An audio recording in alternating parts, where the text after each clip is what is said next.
Yes, indeed, powerful people. This is another episode of Breaking the Machine. I'm your host, AhmadThePoet, alongside my partner, SpankDaBank. What up, though? And today we'll be taking another incremental step in shifting the culture. Today we got a powerful episode today for y'all, man. I know we back with the long anticipated. This has been something that we put together, man. We got a legendary guest on the show with us today, man. We got a legendary comedian, actor, producer, community activist, politician, founder of the Don't Shoot Guns, Shoot Cameras, Now Just Shoot Cameras movement. We just got a legend on the show with us today, man. We got the good brother Red Grant on the show with us today. How you doing today, King? What's up with y'all kings, man? Man, what's up, man? It's a good time, man. Y'all bring me up on the early morning too, Sunday. It's like Sunday brunch early, man. Get the topics before we eat. Yes, sir. Yes, sir. Yes, sir. I appreciate it too. Yeah, man, I really appreciate you just gracing us with your presence for a few moments, man. This is definitely something that I was very excited about, man, and just doing my research on you. I was trying to find out what was the first special that I had seen you on. I know one of the earlier ones was definitely Bad Boys of Comedy, but I was trying to figure out, I felt like I saw you on an All-Star Comedy Jam, but I didn't know if you did one. Yeah, I did Shaq All-Star. Yeah, because that had to be the first one I seen you on. Yeah, Shaq All-Star was, man, that was incredible because everybody was doing the Shaq All-Star, and if you know, at the time, if you get a chance to do Shaq, you was like, yeah. I feel like that's what got Kevin Hart really big. Yeah, Shaq All-Star. Yeah, I do too. What happened to, do you know what happened to the Shaq All-Star? I mean, you know, Shaq started, you know, Shaq brands a lot of things. Of course, you know, Shaq, he owned the pizza spot. He had the Shaq roast. Seemed like he owned the Subway. But, you know, he always attaching his name to a lot of great things. So at that time, I think it was just that moment that's what Shaq wanted to do. So, but they still they're gonna do the Shaq All-Star again coming up at the Super Bowl. So they bringing it back. You gonna be on there? No, I'm not gonna be on there, but I'm happy for him. I'm happy. I did it twice. So and I just did Boogie Cousins Comedy Slam, which was number 1 on Amazon. Me, Mike Epps, and Carlos Miller, Gary Owens, and my man from Detroit, Tony. One of the best to ever do it to me. So, you know, we always tapping into something. I've probably been in about 20 specials if you count Comic View and Def Jams and you know, Apollos, and I started thinking, I was like, damn, you've been on a lot of freaking TV, and it just happened. You know, getting on young. I was telling you earlier, you know, I was 19 when I started this game, and I was truly blessed to get on TV early and be one of those guys. You know, like Dave Chappelle started at 16 in DC. I started at 19 in DC, so we kind of like was able to stay relevant. You know, so now we look at y'all. You know, you just like y'all in your 20s, late 20s, and you know, we get a chance to still feel the vibe of what y'all doing, you know, and still be creating culture like, you know, like the Jay-Z's and the Snoops and everything. Damn, we got an old head on the. Hey, I love talking to old heads. I ain't gonna lie. Hey, I ain't even know I was an old head until recently. Until a young one was like, "What's up, OG?" I was like, "Who you talking to?" I was like, "All right, shit, it's OG time." Man, how was the grind? From 19 to now, like. The days you didn't feel like doing it, you kept doing it. Like, how was that grind to get where you was at? I think, you know, like when I was young, it was just like I'm just happy to be out the house. You know, let's like, you know, let's go, let's do whatever. You know, go to New York, let's just sleep on floors, and you know, let's just tell jokes 4 times a night and get $25 a show, and you know, just grind. You know, sometimes you just be so happy to be out your parents' house and you know, being able to be a big boy. You know, and I was coming up with people like Mike Epps, and you know, we all lived in New York, and we all got an opportunity to grind and be broke and help each other. And I think I just came along at the right time where comedians were like they were more generous, and you know, we all grinded together. So, I mean, the grind from then to now, I think the only thing really changes is the money. You know, you got to keep the same grind, because if you keep the same grind, you can stay in the game and continue to reinvent yourself. You You know, And when you say grind, like what's the key to that longevity? Because I've heard comedians talk about like the residuals from movies and stuff and how it isn't that lucrative. And you know, like how I've heard other comedians talk about how some comedians stay on the road, but like what is the key to like being able to establish that longevity? Is it something like doing something on the side like real estate or creating a company? I know like I've seen rappers like they'll buy a studio and then like have other rappers come into the studio, and that's kind of how they make residual income. Like, what would you say is like the key to that? I mean, I think I just kept grinding in different spaces, right? Mm-hmm. So like I was on TV, but then I got an opportunity to work on Teen Summit on BET, and they gave me an opportunity to produce and direct and write television shows for the network, and I took advantage of that. So that put me in another space, and then I was able to write and direct my first movie, and that kind of took me to another place. Mm-hmm. And I always felt like my career was always about not just wanting to stay in the comedy space.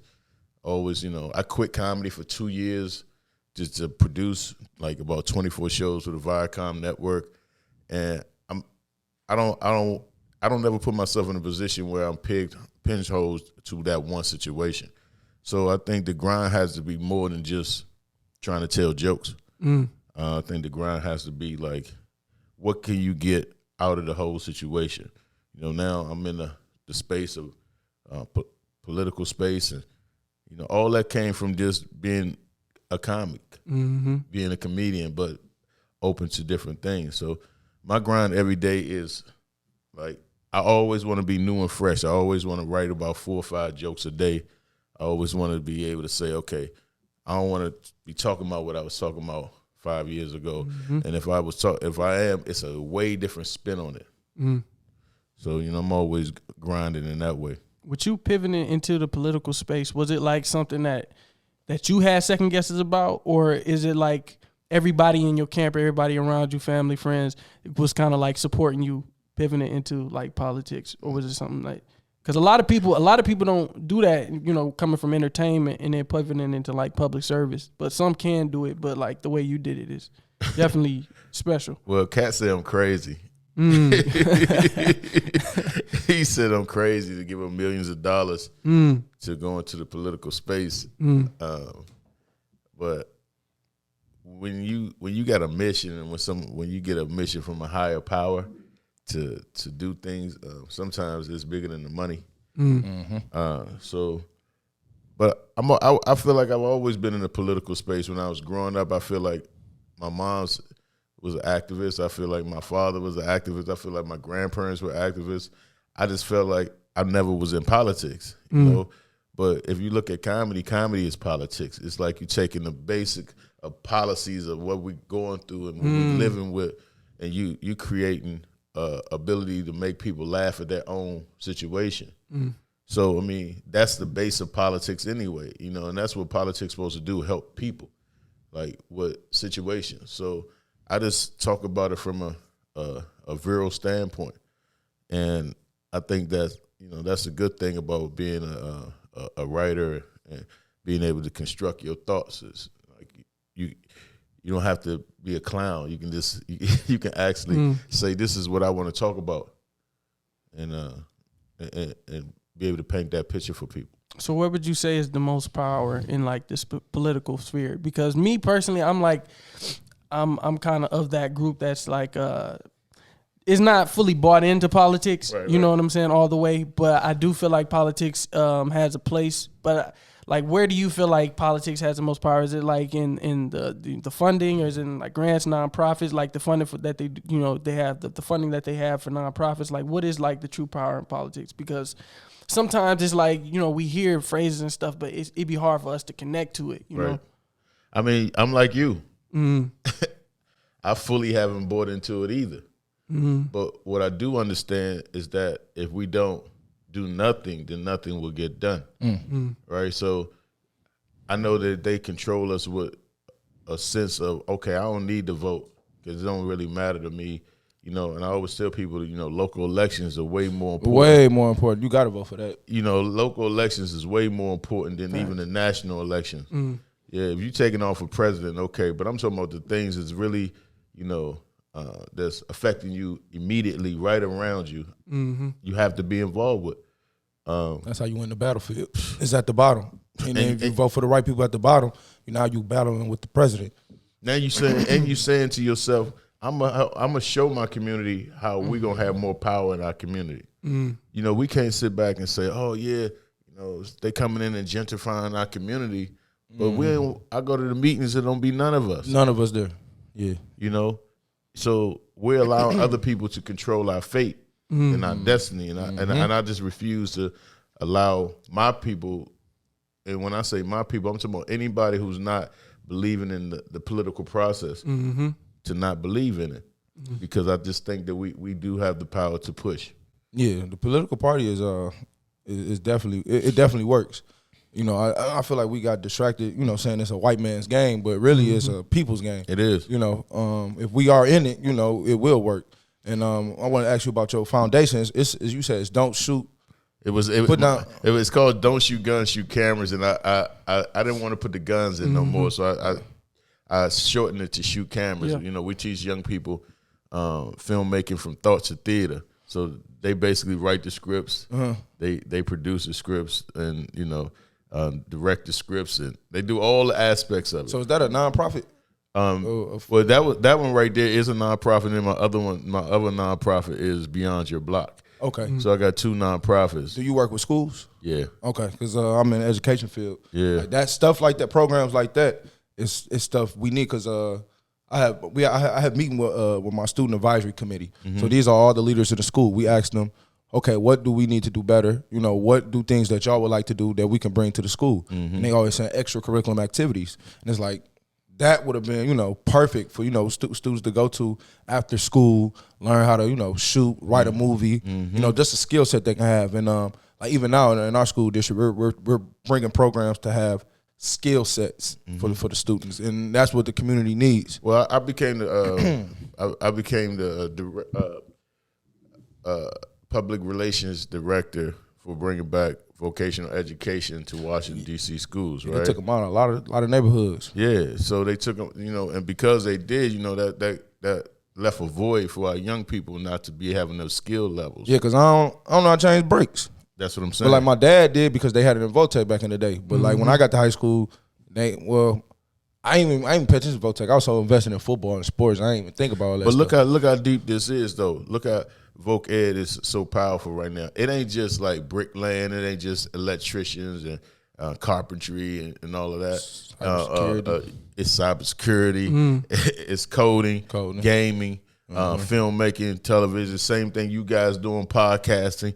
This is what we got to put in the schools. This is what them youngest want to do. And we giving them an opportunity to show them, okay, this step. You connect your YouTube, and we start giving them opportunities to make money. We're gonna have way more podcasters. We're gonna have way more people doing things that AI won't be able to take advantage of. Yeah, so I'm in the nonprofit space, and we're working on one as right now with my colleagues, and what I'm learning is it's pretty much helping the low income families. And there's resources, like people are willing to fund you at the end of the day, right? Because at the end of the day, that's a big tax write off for them.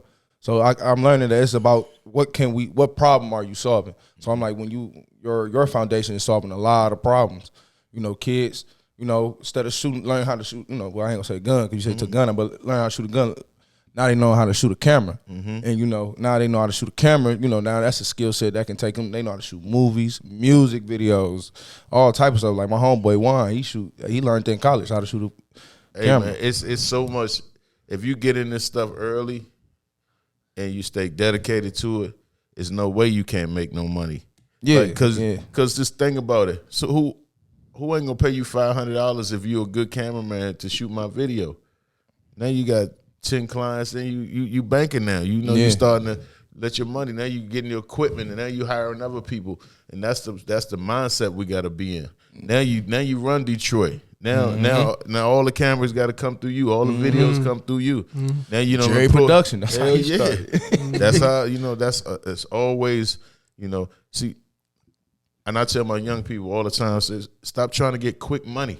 That's I'm part of that. You know what I'm saying? That era too. You know, it's all right to invest slow money. Slow money grow. It does. I'm a I'm a perfect example to show people slow money grow. And if you can just stay steady, invest, put a little bit here. Don't do no dumb shit. You don't need as much weed as you think you need. Yeah. You know what I'm saying? You know, smoke somebody else's weed. I don't know. I don't know what you gotta do, but you gotta start looking at your money like that. Like, okay, I spent $300 this week on smoke. You feel me? Maybe I just might want to spend $150. Yeah. Start budgeting. Yeah. Yeah. Yeah, we gotta look at it like that. No, we do. We Just start looking at all the money you run through. Oh my God. And if you go back and look at it like, man, come on, man. I've been touched a 50,000. Been touched it. Right. Man, I know I touched over 100K. You had to. Man, just blow through it. And then, but we got to start. That's why when we talk about school system, you know, we got to start putting that financial literacy back in the school. We got that up at where we at. Yeah, got to. Yeah.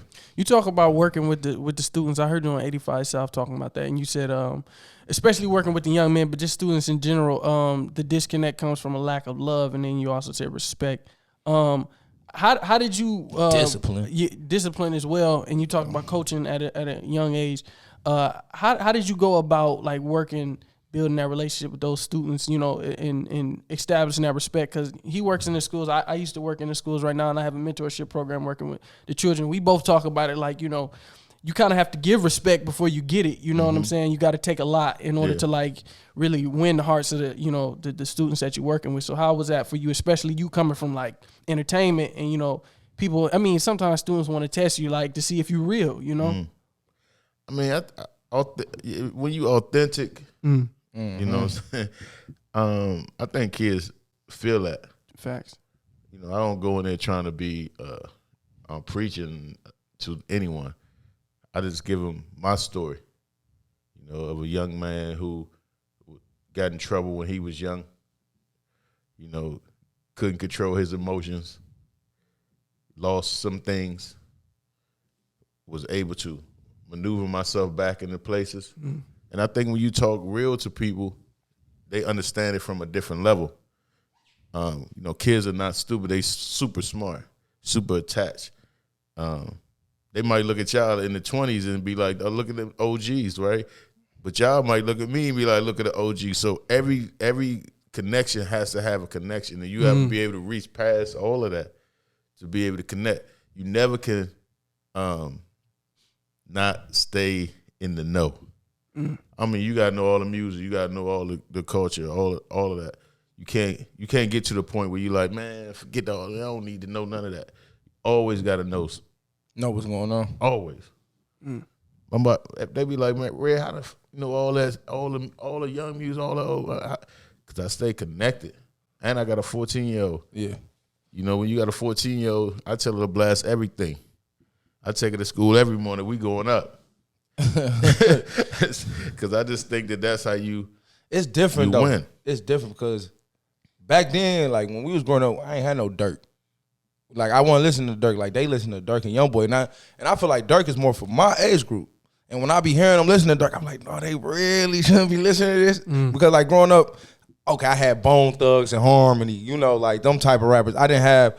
I didn't really get to Jeezy and them like that until later. But like now they got access to more gangster shit. And it's like, they be like, Miss Day, how you know this? I'm like, but the good thing is like I let my daughter listen. I let her go gangster, right? But then I'm also teach her some Bill Withers too. I'm gonna give her some of that too. Yeah, you know, cause lovely. Yeah, love you. I need you to hear all of that. If you're gonna hear, man, crack, shoot him in the face, kill him. I want you to know about this lovely day. We ain't gonna just lovely day. We ain't gonna just have this thrack, switcher. But you know, I mean, and you gotta let them be able to experience a little bit of everything. Yeah, that's true. Because they grow up and they gonna have to take care of themselves too. So you know, you gotta give them that little leeway. And you say you have a daughter? Yeah, I got daughters. I have a daughter myself. Are you protective? Like overprotective in a way? Yeah. Okay, I feel like I am. You supposed to be. Okay, I make sure I'm right. Yeah, Slim. Nah, don't play and let her know that you crazy. Okay, yeah. So she let everybody else know. My father crazy. Yeah. I want you to know.